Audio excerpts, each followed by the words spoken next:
छुट्टी दिन में चोरा बाली खदान उपरे राजस्व विभाग चढ़ाऊ 5 बाली ट्रैक्टर 2 टली जबत। छुट्टी दिन मानक सुवर्णरेखा नदी व्यापक बेआईन बाली उत्तोलन कर पश्चिमबंग को चोरा चालाण होता है। यह नजर में रखी तहसिलदार सत्यज्योति महांती नेतृत्व में सरकारी गाड़ी परिवर्ते घरोई गाड़ी रे राजस्व विभाग एक 10 जनिया टीम शनिवार राति 3टा ठारू दक्षिण प्रहराजपुर पंचायत रे छक्की रही। रविवार सकाळु बेआईन बाली खादान उपरे अतर्कित चढ़ाऊ फल बाली उत्तोलन करुथिबा 10टी ट्रैक्टर ड्राइवर एवं श्रमिक माने छत्रभंग देइथिले। 2टी ट्रैक्टर टली छाड़ी इंजिन नहीं पश्चिमबंग मुहा चंपट मारिथिला बेले ट्रैक्टर गुडी को नदी गर्त को पसाइथिले।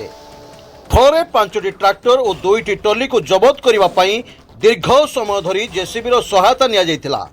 एही चढ़ाऊ सुपरभाइजर शरत बेहेरा, आरआई रंजन पाणी, शिव सेनापति, जगन्नाथ पात्र, देवंजन महांती, कर्मचारी किरण घोष, सदाम साहा सामिल थिले।